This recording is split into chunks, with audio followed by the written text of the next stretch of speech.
A cloud hides the sky. A nuclear shadow falls across the human future.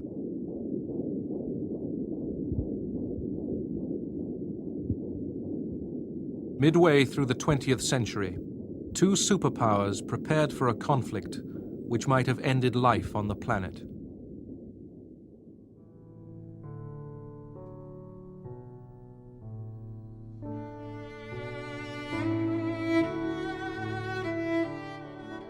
Spring flowers, the warm light of day, the pleasures of life.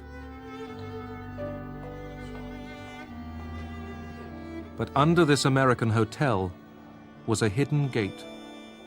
It led into an underworld.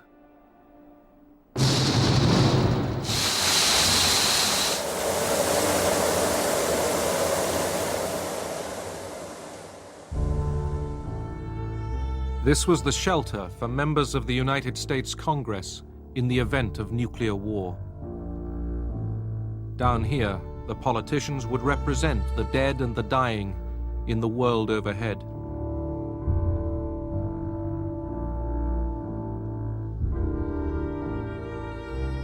For a handful of human beings, there was all they needed to wait out the nuclear winter.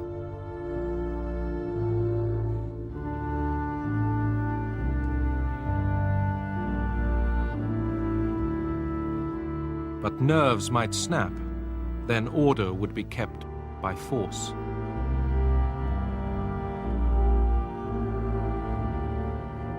The lost world above the shelter would become only a memory, a myth. The living would come to envy the dead.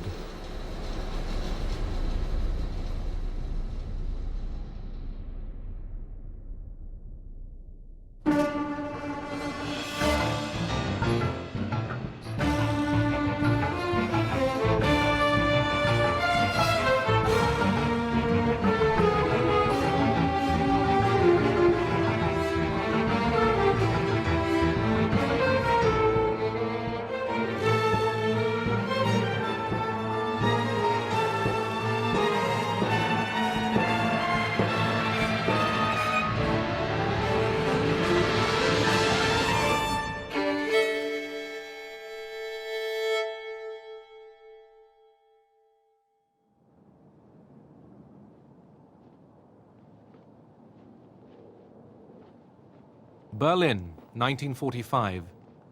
Soviet troops had stormed the capital of Hitler's Reich.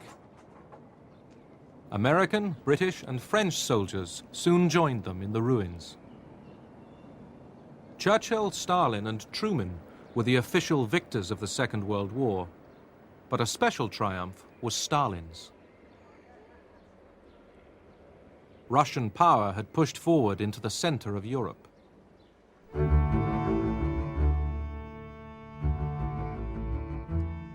At Potsdam, outside Berlin, the Big Three met to settle the post-war order. Winston Churchill represented a Britain exhausted by war, while Joseph Stalin, supreme ruler of the Soviet Union, faced Harry S. Truman, 33rd President of the United States. It was 3 months after the death of President Franklin Roosevelt that Harry Truman, once a Missouri haberdasher, set off for Potsdam. It was his first overseas conference as head of state. President Truman was unprepared for the presidency in the sense of being fully briefed and up to the minute on all that was going on. But as a senator for the past 10 years, as chairman of one of the most important congressional committees of the war, he was well aware of the major problems that a president had to face.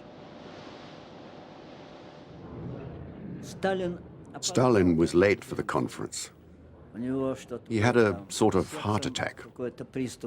Anyhow, he came one day later. He visited Churchill and Truman and immediately apologized for being late. The Soviet Union was devastated by war, but Stalin remained a formidable figure. I went up to him and I said, Marshal, this must be a great satisfaction to you after all the trials that you've been through and the tragedy that you've been through to be here in Berlin. And he looked at me and said, Tsar Alexander got to Paris. Did Stalin want to push on to the Atlantic? Lenin, his predecessor, once hoped the Russian Revolution would lead on to communist world revolution. It was then, after the First World War, in a clash of ideologies, communist and capitalist, that the Cold War had its origins. In 1919, President Woodrow Wilson took ship to the European Peace Conference with his gospel for a better world, safe for small nations, sound for business. But his peace settlement excluded Bolshevik Russia.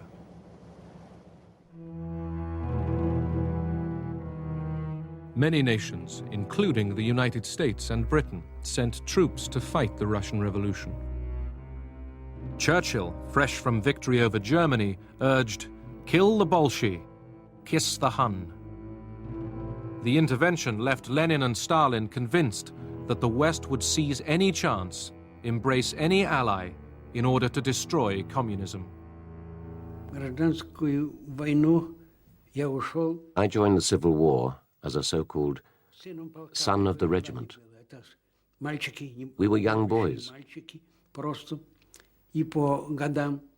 We knew we were fighting for the people, the poor people. There was widespread support for the Red Army. The foreign troops soon withdrew. The Bolshevik Reds defeated the Whites, their Russian enemies. The White Guards, who had left Russia, were encircling us. There was starvation. It was a time when sausages were made from human flesh.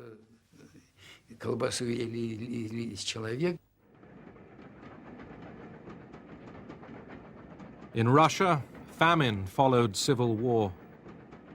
The victorious Bolsheviks turned away from the outside world to build up the economy at home.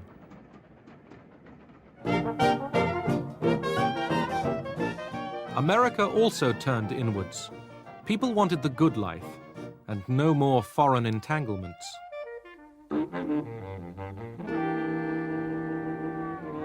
Then, in 1929, Wall Street crashed. The Great Depression began. Suddenly, across the richest nation on earth, millions faced destitution. American politics shifted to the left. I, Franklin Delano Roosevelt, do solemnly swear that I will faithfully execute the office of President of the United States and will, to the best of my ability, preserve, protect, and defend the Constitution of the United States. So help me God. Roosevelt promised a New Deal for Americans. He would manage capitalism for the public good. And in a change of policy, he recognized the Soviet Union. One has to remember that we had been, I think, for 16 years without any representation in Russia. No relations between the two governments. And FDR was the one who decided to try to break that logjam.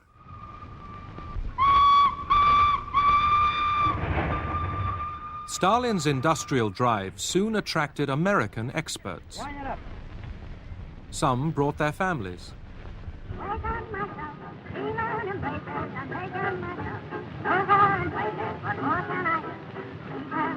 While Soviet muscle strained to raise dams and blast furnaces, American corporations supplied skilled engineers on contract.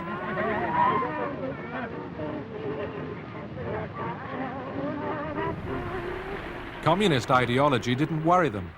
Unlike the Russians, they were free to go when the job was over.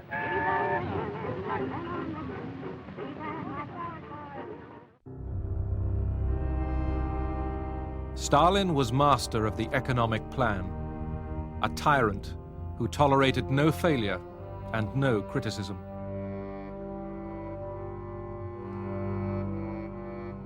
Privately owned fields became collectivized prairies. The cost of collectivization was the murder of millions of peasants and renewed famine. The truth was kept secret. People didn't really know all about the bad things. All the achievements were put down to his initiatives. Those who knew otherwise would shut up. They knew if they said anything, they would be imprisoned and shot. It was a regime of terror.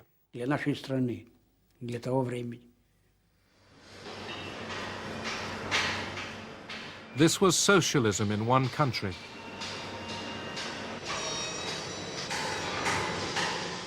Heavy industry's output doubled in 10 years.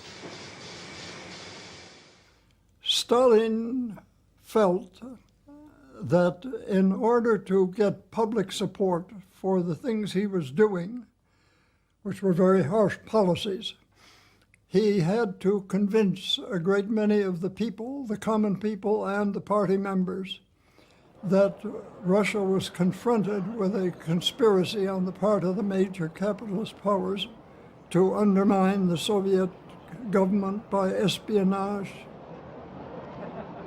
Lenin's old comrades confessed to imaginary crimes. Игра разоблачена.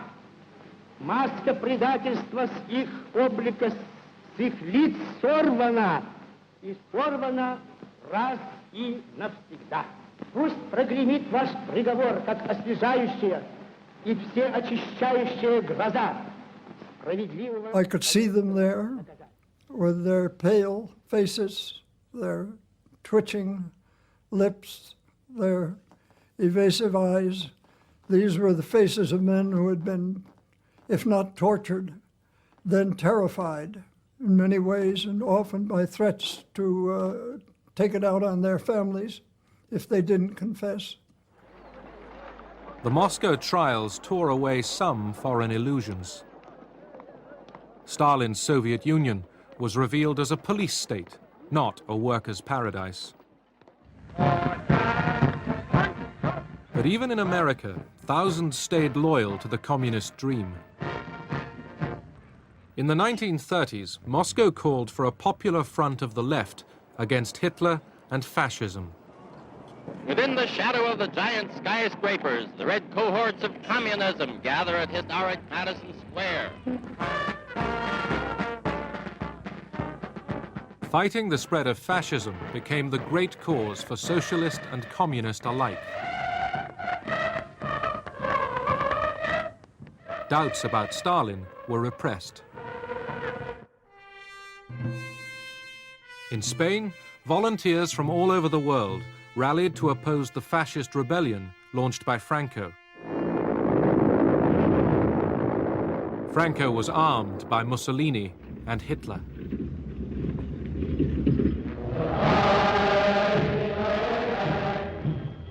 In Germany, the Nazis were rearming. Hitler did not hide his ambitions to dominate Europe and then the world. Sein Sowjet zeigen, soll vor sich hertragen, und wir werden in unserem Zeichen wieder siegen! Roosevelt wanted to keep out of any European war. Despite what happens in continents overseas, the United States of America shall and must remain as long ago the father of our country prayed that it might remain, unentangled and free. Britain's Prime Minister, Neville Chamberlain, trusted that Hitler would listen to reason. When I was a little boy, I used to repeat, if at first you don't succeed, try, try, try again. In September 1938, Chamberlain flew to Munich. War seemed close as Germany prepared to invade Czechoslovakia. But Chamberlain went determined to appease Hitler.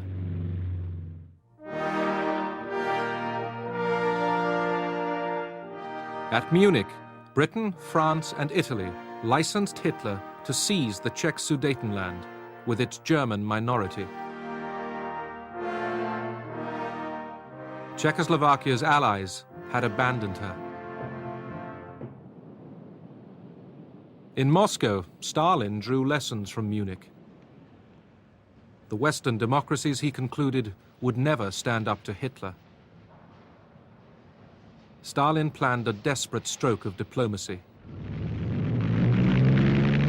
The fascist and communist arch-enemies were about to embrace. Hitler flew his foreign minister, Ribbentrop, to Moscow.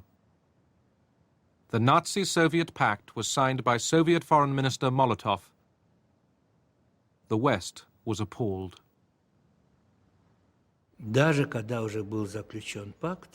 After the pact was signed, I heard this from Stalin's lips. He was often at our home. He said, "We need to win time, at least 2 years' time." Only then will the Soviet Union be able to defend itself against Germany.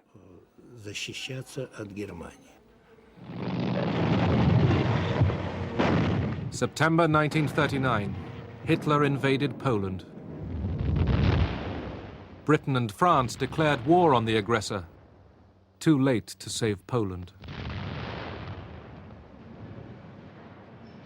Defeated, Poland was wiped off the map. Germany and Russia had conspired against her. In eastern Poland, the communist occupiers were supervised by Nikita Khrushchev. They were taking over provinces once ruled by the Tsars. The Nazi-Soviet pact left Stalin free to grab Lithuania, Latvia, and Estonia. The Baltic states were back under Russian domination. Stalin had already outraged the world by invading Finland.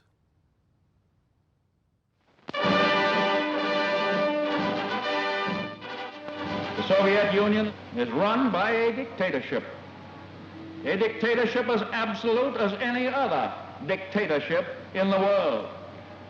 It has allied itself with another dictatorship, and it has invaded a neighbor so infinitesimally small that it could do no conceivable, possible harm to the Soviet Union. In 1940, Hitler struck west. By mid-1941, France, Belgium, Holland, Norway, Denmark, Yugoslavia, and Greece had been added to his conquests. Churchill's Britain held out alone. On June the 22nd, 1941, Adolf Hitler invaded the Soviet Union.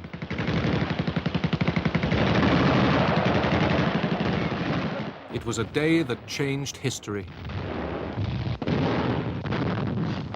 Hitler meant to win a vast colony for Germany. Instead, his act would bring Russian power into the heart of Europe only 4 years later. The future outlines of the Cold War began to form as the Nazi tanks surged forward. The Red Army fell back in retreat. My mother said, "Go with the soldiers." The soldiers were retreating, injured, covered in blood.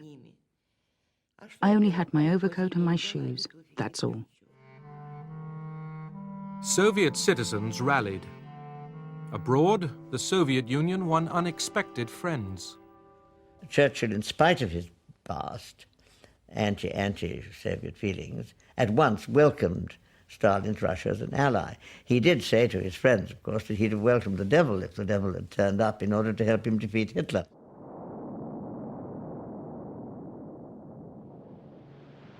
United States of America was suddenly and deliberately attacked by naval and air forces of the Empire of Japan. No matter how long it may take us to overcome this premeditated invasion, the American people in their righteous might will win through to absolute victory. America declared war on Japan. Days later, with the Wehrmacht at the gates of Moscow, Hitler rashly declared war on the United States, making Russians and Americans allies. The German thrust at Moscow was blocked. Stalin broadcast to the nation. И эти люди, лишенные совести и чести, люди с моралью животных, имеют наглость призывать к уничтожению великой русской нации. Немецкие захватчики хотят иметь истребительную войну с народом СССР. Что же, если немцы хотят иметь истребительную войну, они ее получат. Stalin already looked beyond victory.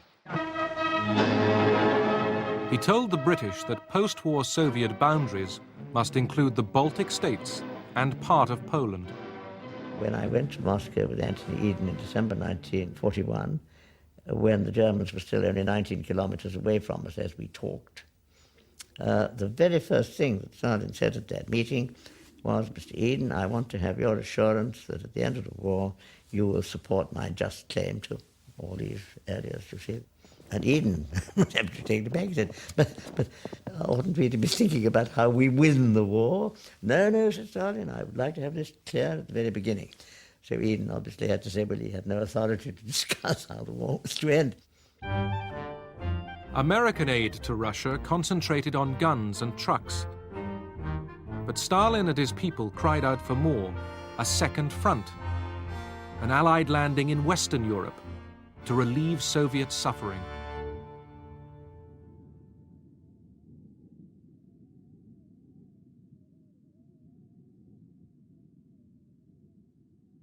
I saw the atrocities.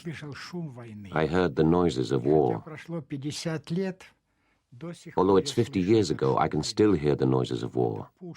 The shells, the bombing, people screaming, women crying.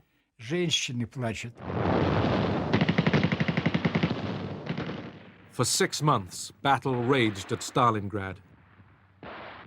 Hitler sent 500,000 men. The Germans were trapped and forced to surrender. The tide of war was turning.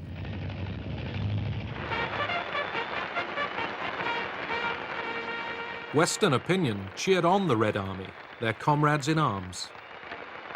The Russians have thus far lost in the common cause at least 50% more men killed, wounded, and missing than all the rest of the European allies put together. And moreover, they have killed, wounded, and captured at least 20 times as many Germans as the rest of the allies.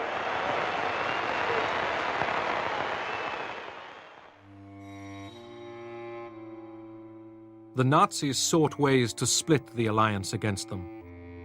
At Katyn in western Russia, they dug up the corpses of more than 4,000 Polish officers. Germany announced, truthfully as it turned out, that the officers had been murdered by Soviet security troops in 1940. Britain and America chose to ignore this evidence of Stalin's methods.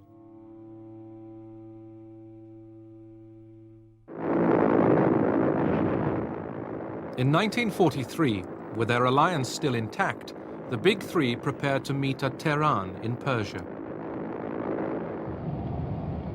I was summoned to Tehran to help them prepare for the conference. Mr. Roosevelt is supposed to arrive. We had the code names for it.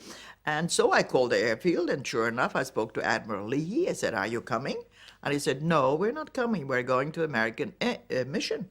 And when I said that to Molotov, I thought he'd just fry me alive.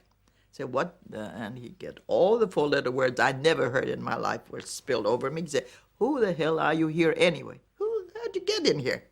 What do you know? What am I going to say to Stalin?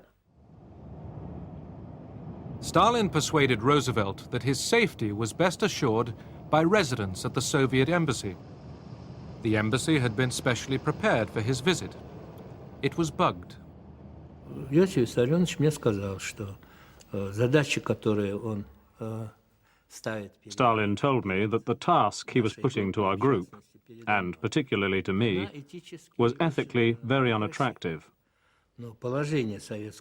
However, the position of the USSR was so serious that he had to know what our allies were thinking. Stalin was very skillful in dealing with Roosevelt and Churchill. Even Churchill began to quite like him, you know, and talk about Uncle Joe, which was a quite affectionate term. And they both had this idea that if you treated him the right way, the phrase was, if you treat Uncle Joe like a member of our club, perhaps one day he will behave like a member of our club. Ежедневно утром. Every day at 8 in the morning, I had to go to Stalin. I went with all the transcripts, in Russian and in English. For about an hour, Stalin examined, in great detail, all of Roosevelt's conversations. Выяснял все детали разговоров, которые вел Рузвельт. I don't think FDR was capable of conceiving of a man of such profound iniquity, coupled with enormous strategic cleverness, as Stalin. He had never met such a creature. And Stalin was an excellent actor, quiet, affable, reasonable. He sent them all away thinking this really is a great leader. The Allies agreed that post-war Eastern Europe would be a Soviet zone of influence. Stalin would annex Eastern Poland. As compensation, the Poles would get a slice of Eastern Germany. Poland was offered no choice. Together, the Big Three mapped out the future.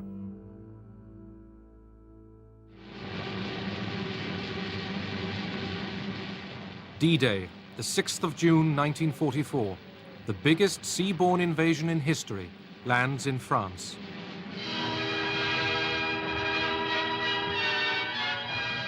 This was the second front Stalin longed for. On the Eastern Front, Russian armies continued to advance. Nazi road back out of Russia. Every rail line blown up as they flee. Of course, Nazi propaganda now stresses the masterful retreat.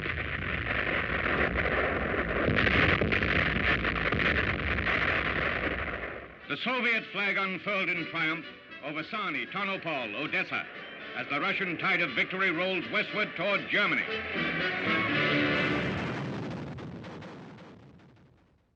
As the Red Army approached Warsaw, the Polish resistance seized the city from the Germans. The Poles hoped to liberate themselves and confront Stalin with an independent Poland. The Polish Home Army rose to take over Warsaw when the Germans left and before the Russians arrived. And the Russians had encouraged them to do this. And then the Russian army stopped on the Vistula. Stalin claimed that his armies needed to pause outside Warsaw and regroup. The Germans counterattacked.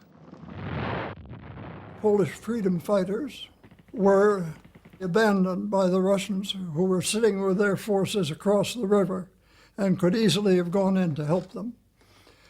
I thought for various reasons that that was the point at which American policy should have changed. The Poles held out alone against the Germans for 63 days. When the Rising collapsed in slaughter and Warsaw was destroyed, Poland blamed the Soviet Union.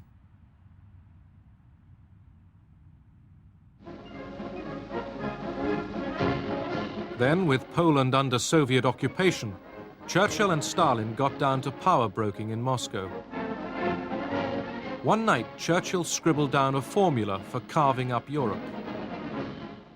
Romania, Soviet influence 90%. Greece, 90% British and American. Yugoslavia and Hungary, 50-50. Bulgaria, 75% Russian. Stalin ticked his agreement. Churchill wondered if the note should be destroyed. Stalin told him, "No, you keep it." Yalta in the Crimea. Churchill wanted the next Big Three meeting to be held in the West, but Stalin insisted on a Soviet meeting place. Stalin wanted to please them. And I will tell you, I only saw how hard people worked with everything devastated around, bringing crystal glass, bringing white napkins and tablecloths and furniture. Even when Mr. Winston Churchill said once, sort of, "Oh, I wish I had a lemon with my gin and tonic," the next day they found a lemon tree.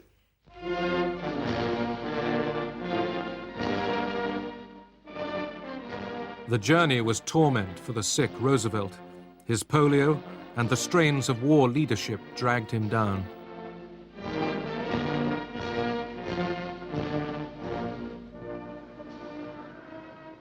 In the former Tsar's palace, the leaders faced a heavy agenda. They must decide how to govern a defeated Germany, and they wanted to get the Polish question settled. Eastern Europe, important though it was only one of many other things. First of all, winning the war and then occupying Germany. Secondly, seeing to the war against Japan. Thirdly, the post-war arrangements. Stalin knew that the war was won. After all, the Russians were only 40 miles from Berlin at that time. They were on the point of capturing Budapest. They'd swept through parts of Eastern Europe, not the whole lot yet.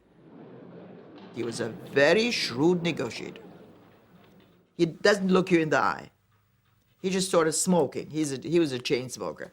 And he was just sort of smoking, and you think that probably he's not listening, Then all of a sudden, he would raise his fingers. The terrible mistake that Roosevelt made was that he was trying to ingratiate himself into Stalin's favor by stressing the divisions between Churchill and himself. So he made it quite clear to Stalin that there were real divisions as well as imaginary ones. For us, of course, the major topic was the future of Eastern Europe and above all Poland. And on that, Stalin obviously was bound to get what he wanted because the Red Army was in occupation of the whole area, including Poland. They'd already gone through Poland into Germany by the time we were in Yalta.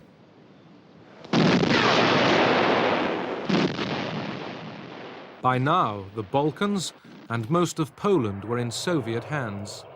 So too was much of Czechoslovakia and Hungary. Battlefield facts that diplomacy could not alter. We got at Yalta 2 diplomatic documents, which on paper were perfectly satisfactory. I mean, that there would be a coalition government in Poland, including people from the West, and there would be free elections in Poland.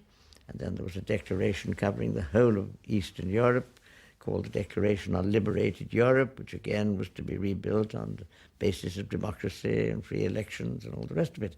Of course, phrases which the Russian used but interpreted rather differently.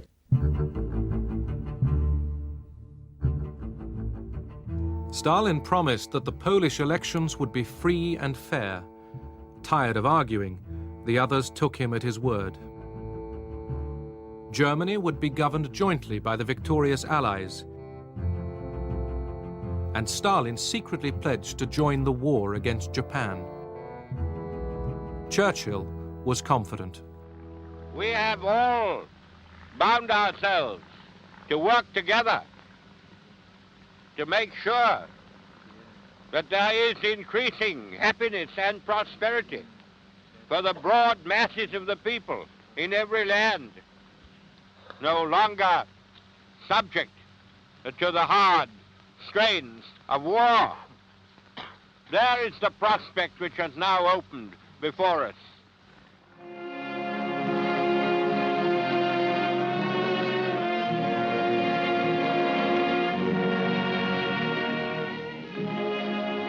funeral special heads for Washington. An honor guard of servicemen keeps vigil beside the flag-draped casket. At villages, crossroads, way stations, the people who were so close to his heart stand silently, expressive of the devotion Franklin Roosevelt inspired.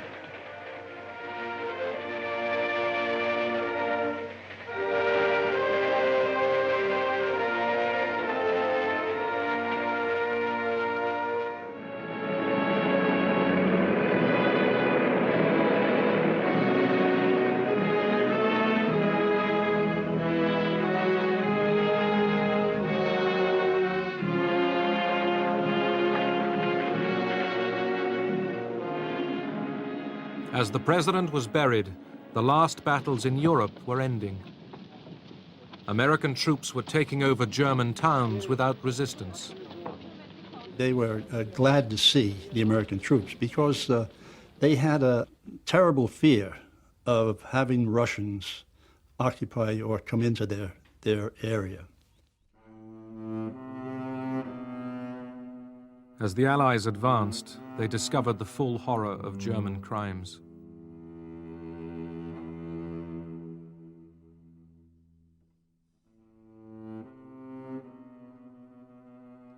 The Jews had been the Nazis' special target, but every nation was mourning over mass graves.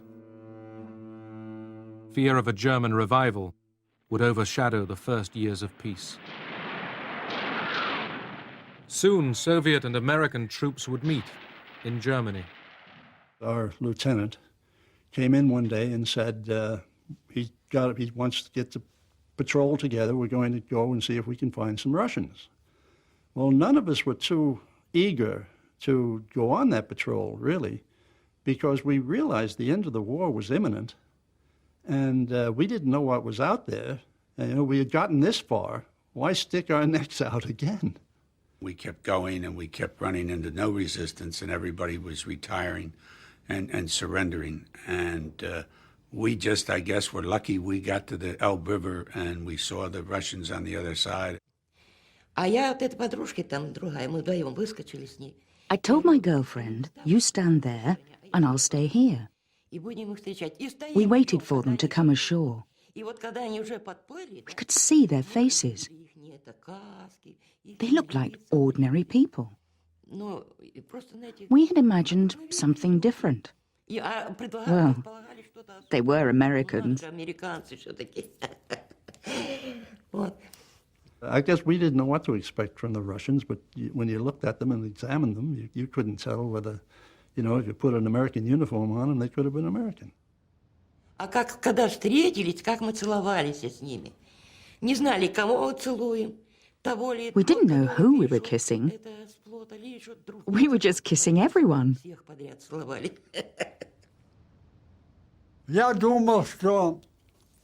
I think that for us, the war was over. We washed our feet in the Elbe River. We washed our faces and hands. We thought that now we'd met the Americans, the war must be over.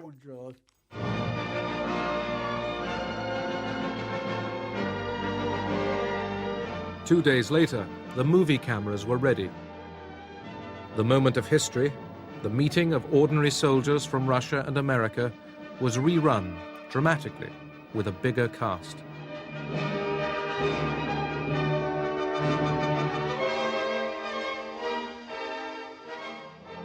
By Allied agreement, the capture of Berlin was left to the Russians.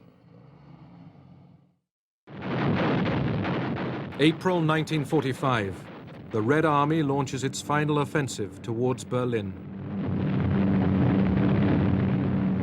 The war cost the Soviet Union 27 million lives, nearly 40 times American and British losses put together.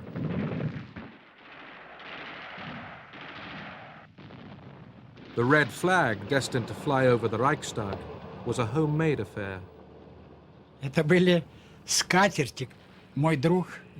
We used tablecloths. One night I helped my friend, a Jewish tailor, sew them into 3 flags. We took them to Berlin. I found 3 soldiers and we climbed up. The first photograph I took was of the flag I'd brought from Moscow, the Soviet flag over Berlin.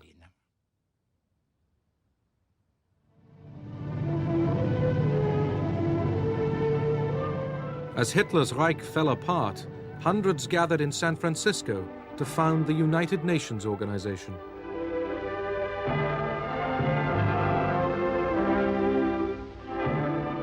The Soviet delegation was led by the man who had signed the Nazi-Soviet pact, Molotov. Молотов был очень нервно настроен. Molotov was very nervous because he felt that the war is coming to an end. Victory would soon be here, and here he is in America. That's why every day he sent cables to Stalin. When may I return? As the San Francisco meeting continued, news came of Germany's surrender.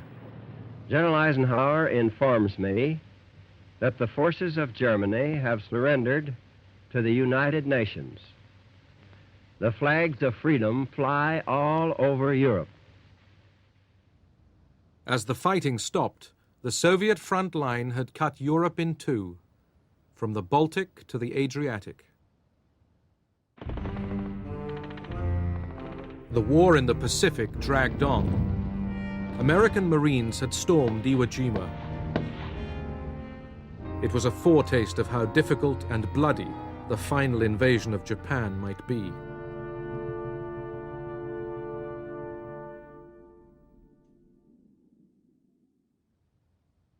Potsdam in conquered Germany, site of the third Allied summit. The attitude in Washington toward the Soviet Union had begun to change well before Potsdam. Storm signals were already flying. Truman сделал такое официальное заявление. Truman declared officially, and quite sharply, that the declaration on Europe adopted at Yalta is not being carried out in some countries. Которое было принято всеми в Крыму на конференции. Что в частности в некоторых странах Governments are being set up, which the United States will not recognize. которые Америка не может признать. I'd call the Potsdam Conference a bad-tempered conference, because apart from the ceremonial occasions, it was really very bad-tempered. The Allies couldn't easily agree about a German peace treaty or on how to carry out agreements reached at Yalta.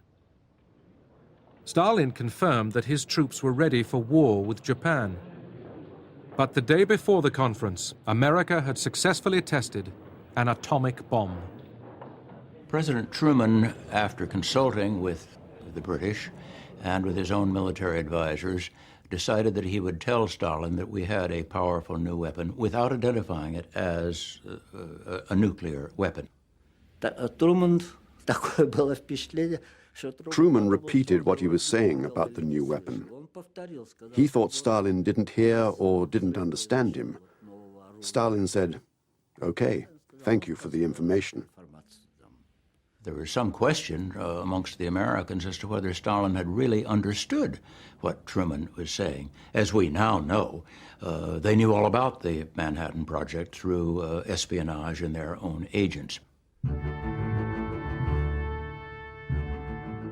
With the conference still in session, news arrived from London that Clement Attlee had been elected British Prime Minister.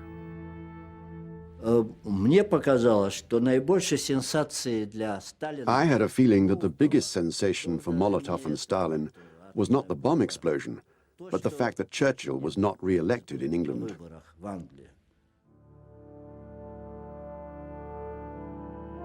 Another photo call. The world must see that the Allies were still united. On August the 2nd, the conference ended and the statesmen went home. 4 days later, America dropped an atomic bomb on the city and people of Hiroshima.